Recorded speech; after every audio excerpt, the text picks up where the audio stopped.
Le parfum Terre de France, 100% des bénéfices au service de notre pays, présente Sud Radio Berkov dans tous ses états.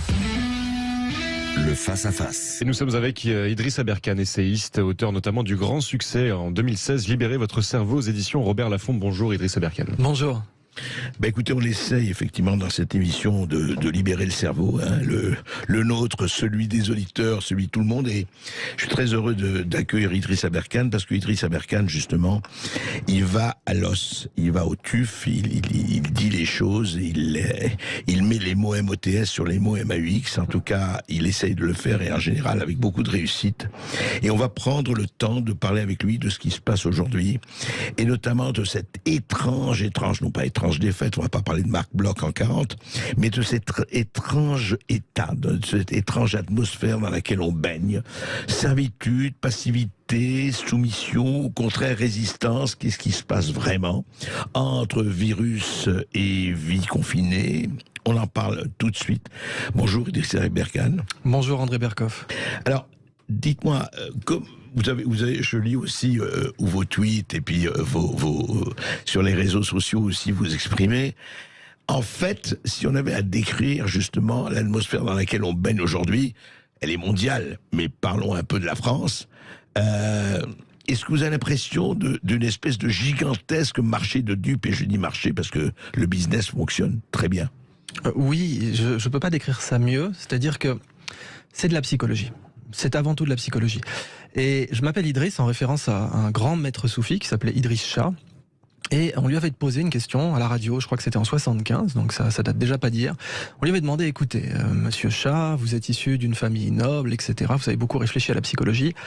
Dites-nous, en 2 minutes, selon vous, ce qui pourrait sauver le monde. Il a dit, écoutez, c'est très simple. Il suffirait que le monde entier connaisse les expériences de psychologie qu'on a faites depuis 30 ans. Les expériences sur la conformité, les expériences sur la peur, les expériences sur la soumission à l'autorité, donc Milgram notamment. Il suffirait que tout le monde connaisse ces expériences-là. Si elles étaient parfaitement connues du public, le monde serait sauvé. Il l'a dit cash, hein. Alors, on va parler de tout cela. Bientôt, après les informations, on aura tout le temps d'en parler jusqu'à 14h avec Idriss Aberkane. Effectivement, l'expérience de Milgram. Et puis, rappelons quand même ce livre que je cite toujours, 1571, Essai sur la servitude volontaire, Étienne La Boétie. Il nous a beaucoup appris, lui aussi. Et c'est peut-être parce qu'on manque de débat qu'il y a ce genre de problème. Alors, vous nous appelez au 0826 300 300 pour poser vos questions à Idriss Aberkane. le parfum Terre de France, 100% des bénéfices au service de notre pays, présente Ici Sud Radio. Les Français parlent au français. Je n'aime pas la blanquette de veau. Je n'aime pas la blanquette de veau. Sud Radio Berkov dans tous ses états. Voilà, et nous sommes avec Idriss Shah Aberkane.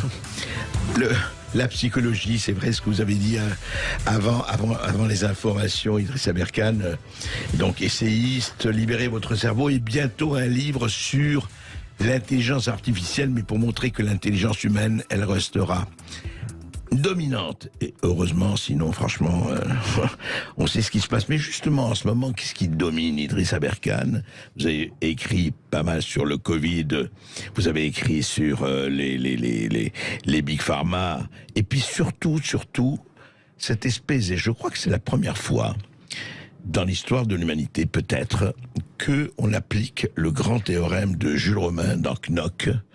Vous savez, cette phrase magnifique: tout homme bien portant est un malade qui s'ignore. On a l'impression que cette espèce de phrase est devenue un postulat à l'échelle mondiale, et que quelque chose. Alors, il ne s'agit pas d'être au pro-vax ou anti-vax. C'est pas le problème de cette polémique-là. Le problème, c'est au fond qu'on a l'impression qu'on est en train de nous rationaliser entre guillemets en disant: écoutez, ces gens-là, ils savent pas ce qu'ils veulent. Nous, on sait mieux que vous. Nous, un certain nombre de gens, sans être du tout complotistes, on sait mieux que vous ce qui est bon pour vous. Oui, parce que J'aime bien comparer en tout cas les vices de l'industrie pharmaceutique actuelle aux vices qu'on avait connus dans les industries biotechnologiques dans les années 90-2000. Et on avait déjà le même problème du débat. C'est-à-dire que les biotechnologies, c'est intéressant, c'est une science, il faut les développer, etc. Elles ont un potentiel remarquable.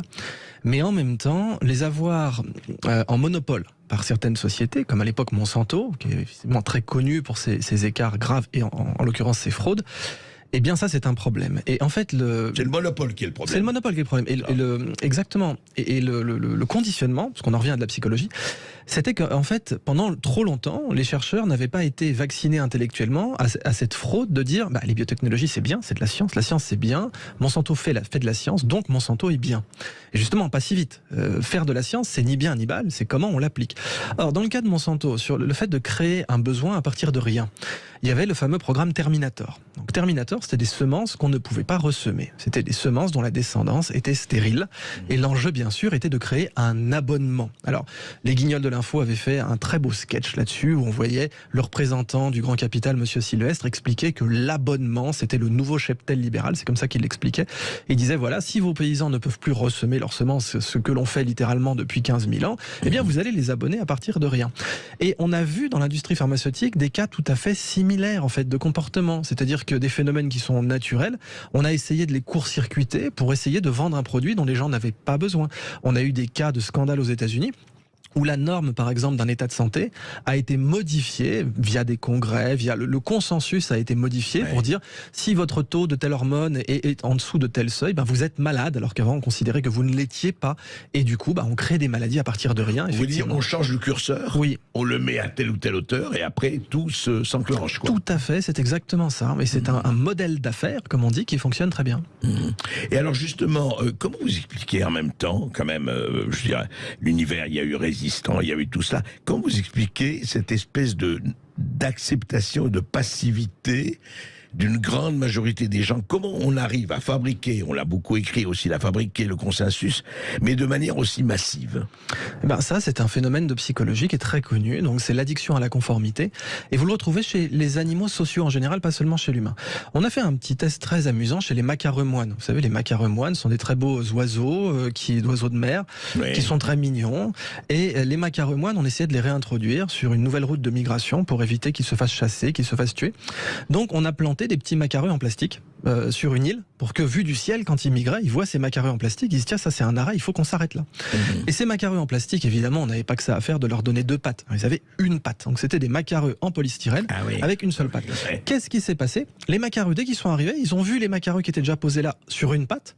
Et ça a créé en fait toute une population de macareux qui, quand elle se pose, ne se met que sur une patte. C'est un vrai phénomène. Imitation, on l'a vu, donc ils sont sur une patte, nous aussi. Oui, ils se sont dit, voilà, peut-être, après tout, imiter mon voisin chez les oiseaux migrateurs, c'est important.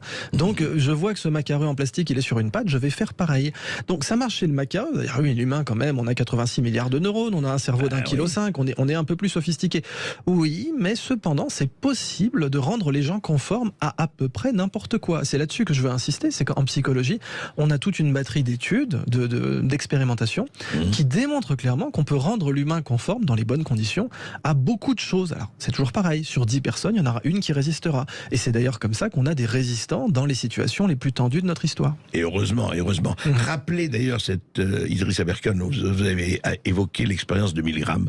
Je voudrais qu'on la rappelle pour les éditeurs parce qu'elle a été capitale, cette expérience-là. Tout à fait. Elle fait partie d'une série d'expériences dans les années 50 et 60, mais fondamentalement, on voulait explorer justement pourquoi les gens avaient collaboré, pourquoi des bons pères de famille avaient pu collaborer avec l'horreur nazie. Et en fait, donc Milgram avait testé la soumission à l'autorité, et pas n'importe quelle autorité, l'autorité scientifique. Donc il avait pris quelqu'un en blouse blanche, et il disait à ses sujets, voilà, vous avez un petit bouton, vous envoyez une décharge électrique à un patient, à un sujet qui est derrière la vitre. Donc un patient humain, oui, c'est pas un cobaye animal, quoi. Tout à fait. Et donc cet humain, si jamais il répond mal à telle ou telle question, vous allez lui envoyer une décharge électrique. Il y avait tout un niveau de décharge, notamment des décharges quasi mortelles. Et c'était ça l'expérience. Le vrai testé, c'était pas le pauvre gars derrière la vitre qui se prenait des décharges électriques, c'était bien sûr la personne qui appuyait sur les boutons. Qui étaient les fausses décharges électriques. Il faut préciser qu'on n'était pas en train de les torturer. Alors absolument, le type derrière la vitre, en fait, c'est un acteur. Il voit juste un bouton lumineux qui lui dit ce qu'il doit jouer, s'il doit jouer la douleur absolue ou bien simplement une petite gêne. Et en fait, ce que Milgram a constaté, c'est que même quand les sujets étaient mis en position d'électrocuter quelqu'un pour rien, et parfois même donc vraiment pour tester, pour dire tiens, j'ai un bouton, si je lui mettais une décharge juste pour voir, eh bien, on avait des gens, effectivement, 6 sur 10 en moyenne, hein, qui vont continuer à électrocuter la personne. Et après, ce que 1000 grammes test, bien sûr, c'est donc la soumission à l'autorité, c'est-à-dire, une fois que la personne se dit, ah, mais j'ai des doutes quand même, est-ce que c'est bien d'électrocuter mon prochain, finalement? Eh ben, dès que la blouse blanche arrive, je dis, vous devez le faire. Ou qu'elle dit, donc il y avait toute une série d'escalades. La blouse blanche commande. Elle a une blouse blanche, c'est l'autorité. Mais justement, il y avait une série de niveaux, c'est-à-dire il y avait vous devez le faire, il y avait j'assumerai toute responsabilité, c'était le niveau au-dessus, et il y avait vous n'avez pas le choix, vous devez le faire. Ça c'était le dernier niveau. Vous n'avez pas le choix, vous devez le faire. Et là, 1000 grammes a vu que moins d'une personne sur 10 résistait au vous n'avez pas le choix, vous devez le faire. C'est fou. Et alors, il y a eu, et c'était dans les années 50, 60 que vous dites, donc des décennies ont passé, et en fait, on est toujours, grosso modo, dans cette acceptation. Oui, parce que cette expérience n'est pas assez connue. Alors heureusement, elle l'est de plus en plus. Il y en a d'autres. D'ailleurs, des expériences de psychologie montrent que quand les gens ont une culture de ces expériences, ils y sont moins sensibles. C'est-à-dire que si vous mettez quelqu'un dans une situation de reproduire l'expérience de 1000 grammes et qui connaît déjà cette expérience, même si l'expérience est différente, même si c'est plus une blouse blanche, que c'est quelqu'un en bleu de travail, j'en sais rien, eh bien, il y aura moins d'effets. Donc la culture psychologique est essentielle pour empêcher les gens de tomber dans ces pièges. Oui, c'est très important. Et qui dit culture psychologique, il faut bien comprendre ça, hein, c'est cette espèce de sentiment infracassable, immarcessible de liberté. Oui. On va parler un peu de la liberté après ceci, Idriss Aberkane, parce que je crois que vraiment l'arme absolue, c'est la liberté. Enfin, la liberté humaine et la conscience, bien sûr. On va en parler tout de suite après ceci. Idriss Aberkane, contrairement à la pile Wonder, la liberté ne s'use que si l'on ne s'en sert pas. Et est-ce qu'on n'est pas dans cette phase où on peut se demander si la liberté, vous savez, on parle de liberté-responsabilité sur surtout le rapport bénéfice-risque. Hein, on entend beaucoup parler, attention, oui, d'accord, restriction, mais attention, le risque. Écoutez, hein, si vous voulez pas mourir, eh ben, il faut faire ceci, cela. On en est un peu de là aujourd'hui, pour des tas de raisons. Comment on peut non seulement expliquer ça, mais contrer cela en montrant que c'est plus complexe? Il faut comprendre que la liberté, oui, elle ne s'use que quand on ne l'utilise pas, nos droits ne s'usent que quand on ne les utilise pas, mais la liberté demande un effort. La liberté demande un effort intellectuel, elle demande un effort au cerveau. Notre cerveau aime faire le moins d'efforts possible. C'est une théorie bien connue en sciences cognitives, on appelle ça la théorie du misérable cognitif, c'est-à-dire la théorie... Le cerveau est paresseux ? Oui. Le cerveau est paresseux. Le cerveau est paresseux, intrinsèquement. On aime prendre le moins de décisions possible, on aime faire le moins d'efforts possible, et dire non, ça demande un effort. Dire oui, ça ne demande pas d'effort. Et le marketing a toujours utilisé cette technique, c'est-à-dire que, d'ailleurs on le voit même dans un film que j'aime beaucoup, c'est Pépé le Moco, donc ça va rajeunir personne, mais c'est un très très bon film. Il y a une scène comme ça où ils sont en train de négocier des bijoux volés, et puis on a un des camarades de Pépé le Moco qui dit du receleur, écoute, plus il réfléchit, plus on perd. C'est tout à fait vrai. Alors en marketing, c'est comme ça, plus le client réfléchit, plus vous perdez. Puis on peut limite le voir, on voit un compteur d'euros qui s'évapore dès que le client réfléchit. Donc l'idée, c'est qu'il faut que les gens réfléchissent le moins possible. Mais la bonne nouvelle, c'est que les gens n'aiment pas réfléchir et n'aiment pas utiliser leur conscience. La bonne nouvelle pour les marketeurs. Bien sûr, pas pour nous. Alors, il faut effectivement rappeler que la conscience nécessite un effort, et dire non demande plus d'efforts que de dire oui en toute situation. C'est très très important ça, quand je parle verbalement évidemment, hein, c'est pas faire un effort, oui, à sauter, à faire une épreuve olympique, mais quand quelqu'un parle, dire non demande plus d'efforts que de dire oui, et ça c'est un phénomène psychologique bien connu. Et c'est en tout domaine et en toutes circonstances, on peut le dire. Et donc, comment justement apprendre à dire non, ou apprendre en tout cas, mais vraiment, parce qu'on y est là. On peut se dire aujourd'hui, regardez, l'extraordinaire capillarité, les réseaux sociaux, etc., la mondialisation, enfin bon, tout ce qu'on connaît, on ne va pas revenir là-dessus, et le fait que, effectivement, moi je suis très frappé.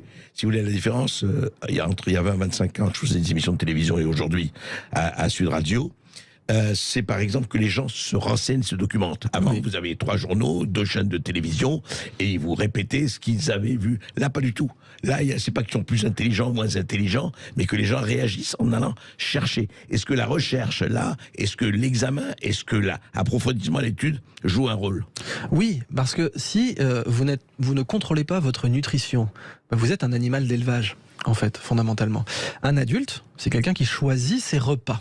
Un enfant, non. Un enfant, il va à la cantine. Alors même à la cantine, aujourd'hui, on essaie de lui donner le choix. On essaie tout de même de lui apprendre que contrôler ce qu'il mange, c'est un pas vers la vie adulte. Mais un adulte, pleinement responsable et libre, c'est quelqu'un qui choisit ses repas. Ben, c'est la même chose pour les repas intellectuels. Quelqu'un qui est nourri à la béquée intellectuellement n'est pas libre. C'est un animal d'élevage. Ou c'est un enfant, au choix. Il n'est pas forcément destiné à être, bien sûr, exécuté, emballé dans du cellophane. Un enfant qui reste un enfant jusqu'à... Oui. Oui. Donc, heureusement, aujourd'hui, nous avons la possibilité de contrôler nos repas intellectuels. Ça nous limite, bien sûr, la malbouffe intellectuelle. Parce que la malbouffe existe. Bien entendu, le même burger calibré, c'est un problème. La malbouffe intellectuelle, qu'est-ce qu'elle existe aussi? Oui, exactement. Et vous l'avez vu même progresser dans votre carrière. Vous avez vu à quel point on pouvait calibrer des messages, des approches, etc. On le voit aussi bien dans les messages politiques que dans d'autres circonstances. Et ils appellent ça des éléments de langage. Tout à fait. Et les éléments de langage, en fait, sont un peu l'équivalent des graisses saturées pour la malbouffe intellectuelle. On devrait, comme ça, voir les ingrédients. On sait que quand on mange tel hamburger, quand on mange tel produit très sucré, on va avoir des problèmes. Eh bien, on devrait regarder les ingrédients des repas intellectuels que nous faisons. Et je considère effectivement que les éléments de langage sont aujourd'hui des poisons à petit feu qui nous tuent intellectuellement. Et hélas, qui sont très exploités.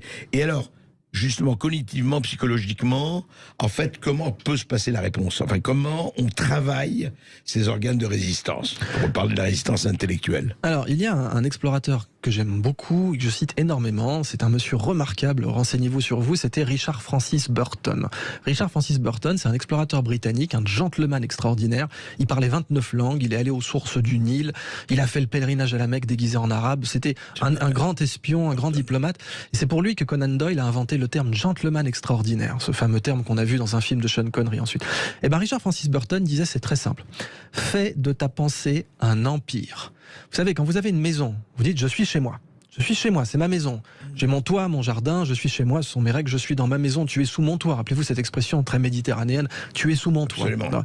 Je t'accueille l'hospitalité, etc. Voilà, exactement. Eh bien, acceptez que vous avez aussi un toit intellectuel. Vous avez, votre conscience, c'est votre maison.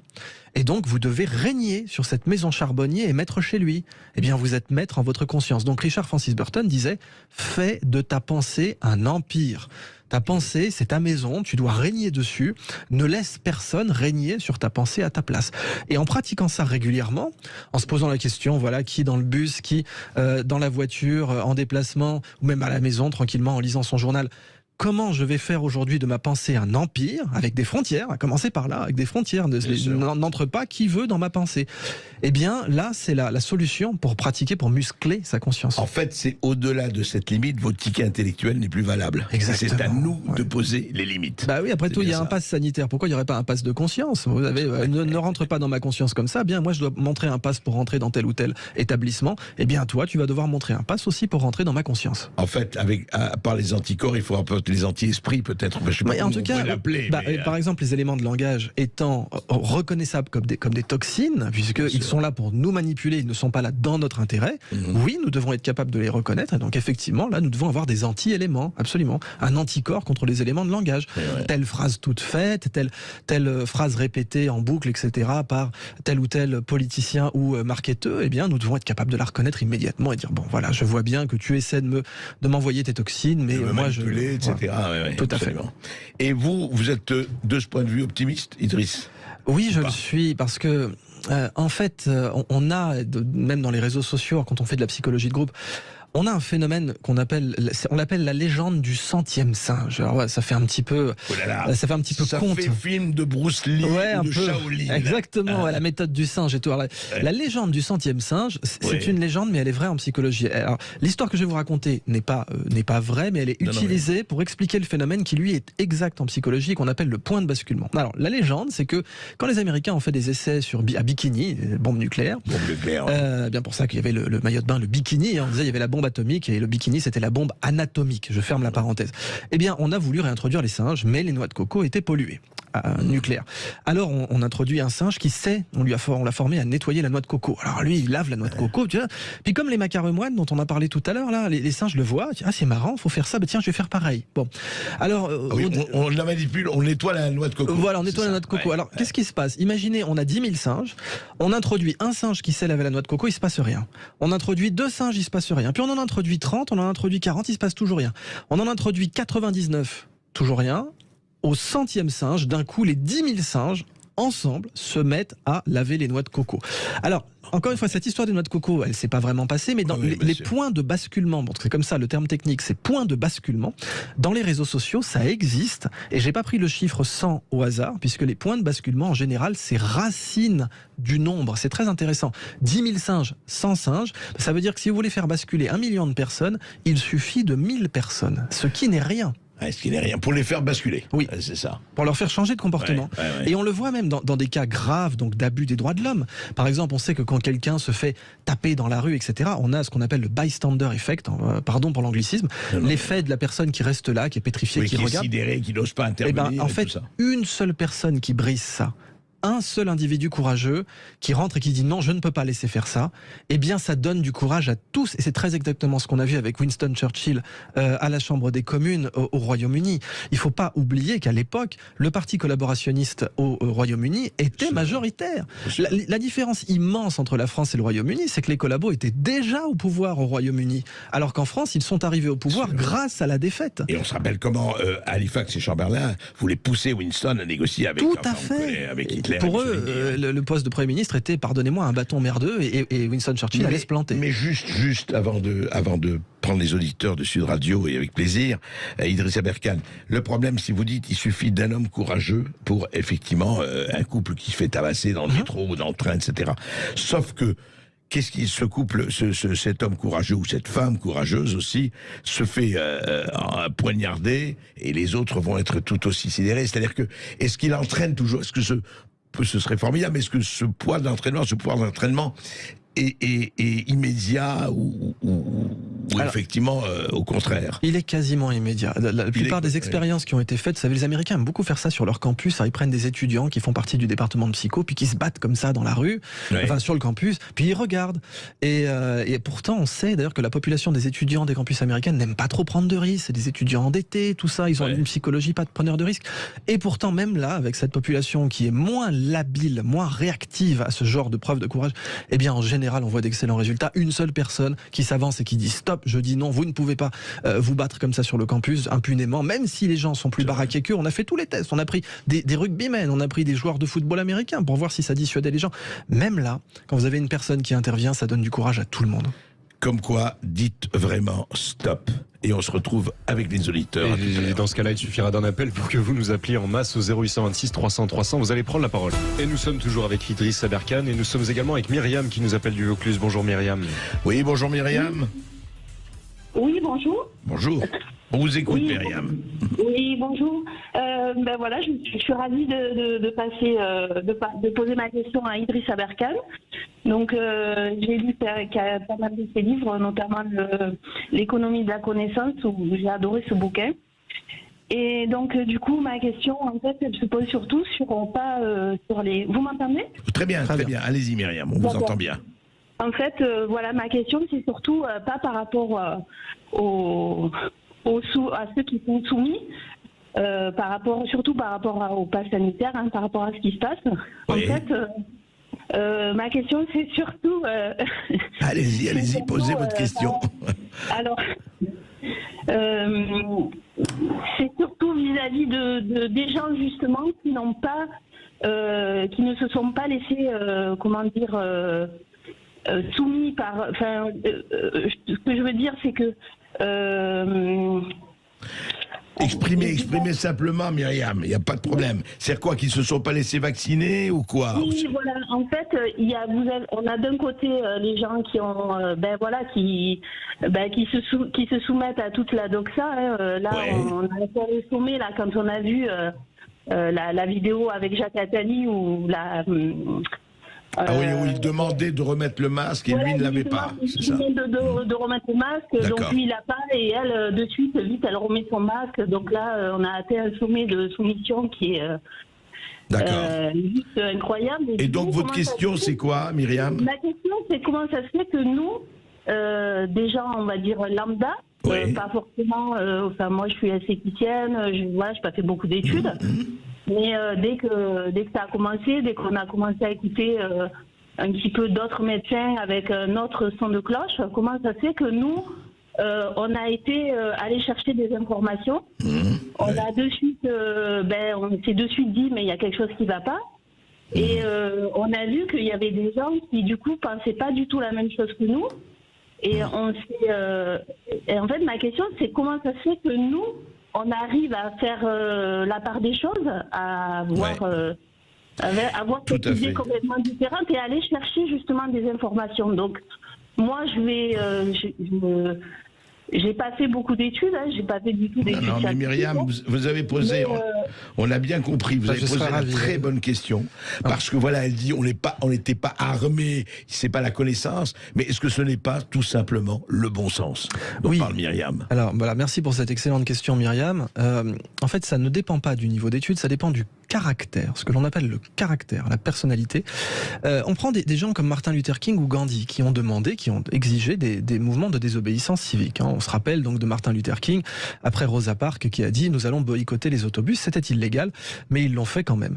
Gandhi a dit voilà nous allons coudre nos propres vêtements, nous allons tisser nos propres vêtements, c'était illégal, il s'exposait à de la prison, certains ont fait de la prison pour ça, mais Gandhi a été suivi.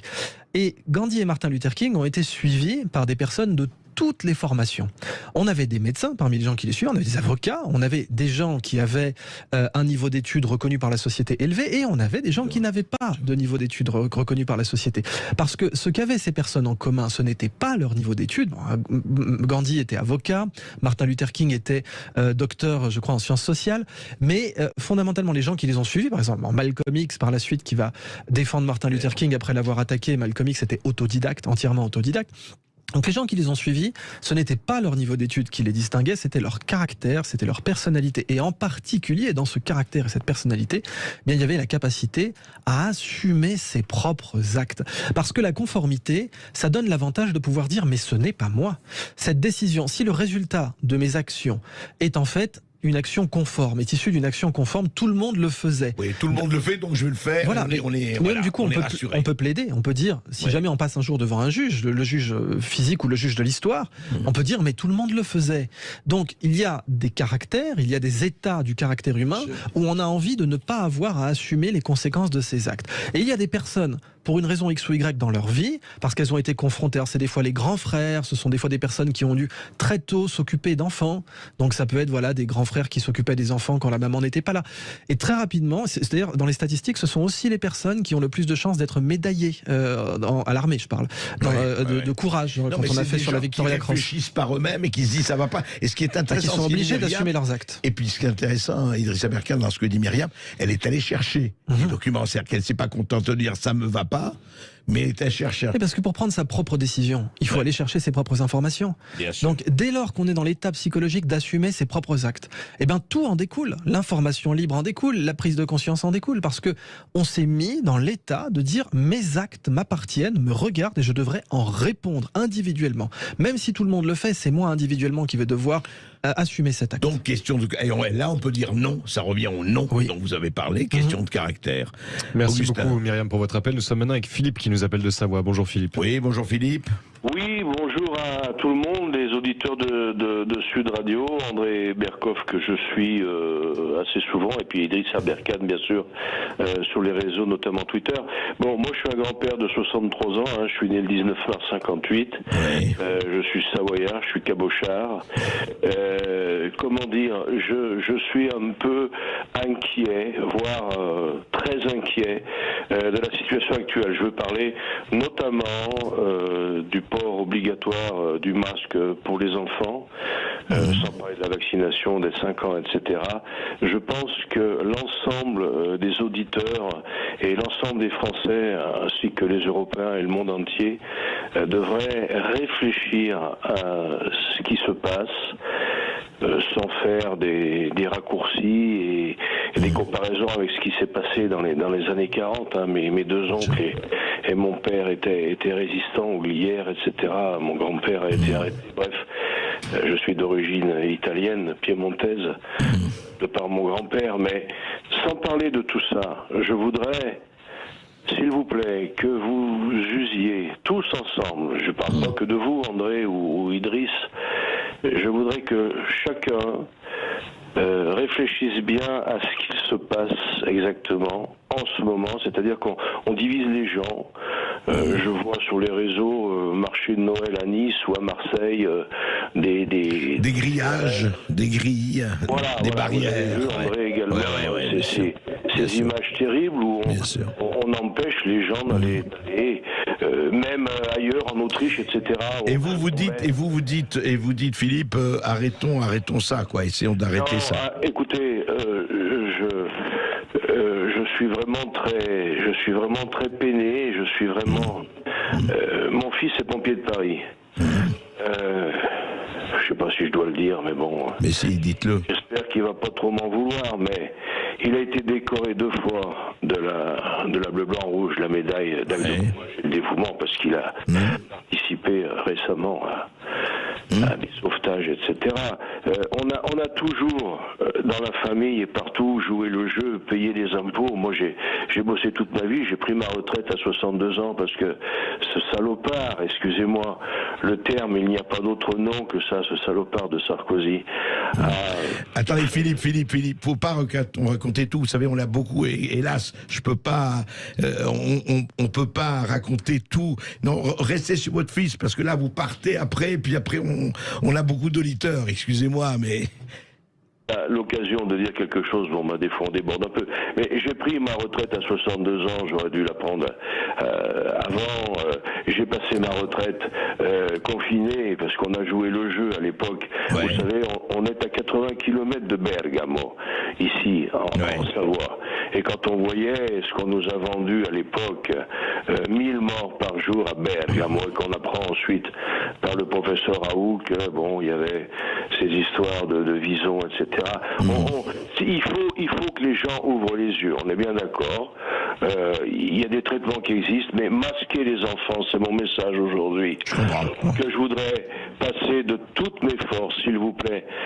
Masquer les enfants aujourd'hui, il n'y a aucune raison de le faire, s'il vous plaît. C'est exact. Ouais. C'est exact. Oui, allez-y, Idriss. C'est exact. Il n'y a pas de preuve scientifique de l'intérêt de masquer les enfants. Et là, c'est quelque chose sur lequel on peut être péremptoire. Il n'y a pas de preuve scientifique de l'intérêt de masquer les enfants. Alors, on avait entamé cette... Et pourtant, on l'entend du matin au soir de la part des princes qui nous gouvernent. Oui, mais pas dans certains pays. Et voilà. Donc, alors... On avait un peu évoqué cela, des expériences de psychologie en Union soviétique qui démontraient, on s'était beaucoup posé la question quand on a analysé psychologiquement l'Union soviétique, pourquoi, comment les gens pouvaient accepter des directives stupides, mais vraiment stupides. Alors on leur aurait demandé de danser sur un pied en se tenant le nez, ils l'auraient fait. Et on sait maintenant en psychologie que c'est une méthode de manipulation qui consiste à recruter l'ego du sujet. C'est-à-dire que on demande aux gens, on leur dit écoutez, allez-y, dansez sur un pied en vous touchant le nez. Faites-le, allez-y, faites-le. Il y a des gens vont le faire parce qu'ils savent très bien que sinon ils finissent en prison, au goulag ou ailleurs. Et puis ce qu'on observe, c'est que 2 semaines plus tard, vous allez avoir des gens qui vont rationaliser ça, qui vont expliquer, tiens, mais là, ils ont eu raison, le comité central a eu raison de nous faire danser sur un pied, c'est très bon pour notre tension artérielle. Ah oui, puis en plus, c'est vrai que ça nous réchauffe l'hiver. Et puis, je crois aussi que ça améliore la souplesse du tendon d'Achille. Ah, mais t'as tout à fait raison, camarade Popov, ça améliore la souplesse du tendon d'Achille. Donc, on observe les gens qui peuvent rationaliser eux-mêmes une décision, une directive complètement stupide qu'on leur a dit de faire. Et ça, c'est une technique de manipulation des masses qui est très utilisée, qui fonctionne, qui a été testée. Apparemment, vous dites que ça fonctionne pour le masque, pour les gosses. Moi, vous allez voir plein de gens, donc j'insiste, d'un point de vue scientifique, il n'y a pas la moindre preuve de l'intérêt du port du masque pour les enfants à l'école, absolument pas. Et quand en plus on croise cela avec les comportements très peu exemplaires que nous avons vus, puisque nous avons vu qui des amis de Marlène Schiappa, qui des politiciens français faire la fête sans masque, se serrer la main, s'embrasser. On a vu Ursula von der Leyen embrasser l'inénarrable Bourla, patron de Pfizer. Voilà. Donc bon, on les a vus se faire de gros bisous très mignons et des embrassades et des empoignades. Et à côté, on dit à nos enfants qui sont en plein développement psychologique, qui vont devoir effectivement manger seuls à la cantine avec un masque, etc. Donc, comme disait Philippe Bouvard, si on veut continuer à marcher sur la tête, il va falloir remplacer le gel par du cirage. Mais c'est ce qu'on est en train de faire. Donc, fondamentalement, il faut comprendre que l'humain peut rationaliser post-hoc, donc après coup, post-hoc en latin ça veut dire après coup, peut rationaliser après coup une mesure débile, et que comme ça crée du consentement. Ça fait que le camarade Popov va vous sortir que danser sur un pied en se touchant le nez, ça permet d'augmenter la souplesse du talon d'Achille, alors que c'est juste une mesure débile. Et ça s'appelle la fabrique du consentement. Tout à fait. Effectivement. Merci Philippe. Et il Pour ne votre suffit pas de question. danser sur un pied, on n'a plus le droit de danser dans les bars et les restaurants, vous le savez. Vous nous appelez au 0826 300 300, à tout de suite. Super, voilà, donc nous sommes avec Gilles qui nous appelle de Chelles. Bonjour Gilles. Oui, bonjour Oui, Gilles. bonjour à tous, bonjour Monsieur Berkov, bonjour Monsieur Avercan. En fait, je vais aller dans le même sens, en fait. Mais j'avais plus une question pour Monsieur Avercan. Allez-y. mais avant de la donner, Oui. je voulais juste dire, en fait, voilà, pour moi, c'est simplement une question de bon sens. J'ai 2 enfants et je n'arrête pas de dire à mes enfants que la confiance, ça se gagne, la confiance, ça se mérite, on ne la donne pas pour rien. Et quand j'ai en face de moi, effectivement, une société qui a à plusieurs reprises été condamnée pour charlatanisme, pour manipulation de données, ben mon premier réflexe, quand cette société vient avec un vaccin dans les mains, mon premier réflexe, c'est quand même d'être méfiant. Mais pour moi, c'est du bon sens, mais certains appellent ça du complotisme. Oui, Et ça. ma question, c'est ça, mais quelle est la solution? Parce que quand on voit le résultat, et je vous parle en connaissance de cause parce que je suis dedans, Oui. quand on se retrouve ostracisé, même au sein de sa famille, parce que les frères et les sœurs vous pensent que vous êtes devenu un sectaire, vous êtes devenu un complotiste, c'est difficile. En fait, quelle est la solution? Parce que c'est bien de crier dans la rue, c'est bien de crier sur les réseaux sociaux, mais que faire en fait? Est-ce qu'il faut dans ce cas accepter et se retirer de la société, devenir un ermite? Très bonne question. C'est-à-dire, oui, c'est la personne qui dit non et la famille qui dit mais qu'est-ce qui te prend? Oui, T'es mais vraiment un délirant. Pas du quoi. tout, c'est pas du tout devenir un ermite que de poser des questions. Vous avez, ne cherchez pas à convaincre les gens, pratiquez l'ironie socratique. Dites, ah bon, d'accord, d'accord, je ferai confiance. Ah, mais comme Colombo, quoi. On va y rappeler Colombo, vous voyez des épisodes de Colombo. Ah, d'accord, pardon, j'étais bête, j'avais pas vu ça, très bien, puis il s'en va. Puis il revient, ah, mais il y a un truc qui va pas. Pourquoi Pfizer, qui nous veut autant de bien, a été condamné en 2009 à 2,3 milliards de dollars d'amende pour charlatanisme? Pourquoi? C'est en quoi peut-on effectivement? Alors je pose juste cette question. Moi, je ne comprends pas. Expliquez-moi. Parce que effectivement, si on me demande de confier mes enfants à un pédocriminel multirécidiviste, je ne le ferai pas. Ça, c'est certain. Alors pourquoi une entreprise qui Oui, qui et vous non plus. Et vous voilà, non plus, personne. après. Je pense que personne de sensé ne le ferait. Alors pourquoi Pfizer, c'est très facile à vérifier. Donc, vous avez un site internet qui s'appelle Violation Tracker.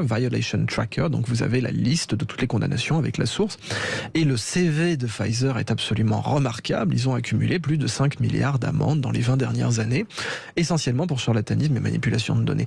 Bon, ne cherchez pas à convaincre. À partir de ça, posez juste la question. Après tout, c'est pas à vous de convaincre. Vous posez juste, mais pourquoi je ferais confiance à cette entreprise? Je ne comprends pas. Parce que moi, je n'ai pas appris à faire confiance à quelqu'un qui a violé la loi de façon aussi régulière. Alors, je comprends pas pourquoi je devrais lui faire confiance. Mais dites-moi, ça m'intéresse de le savoir.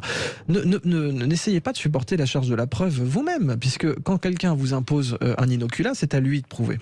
C'est pas à vous de dire je dois prouver que cet inoculat est dangereux. C'est à la personne qui vous l'impose. Oui, alors juste Idriss Aberkan, c'est intéressant, on y revient.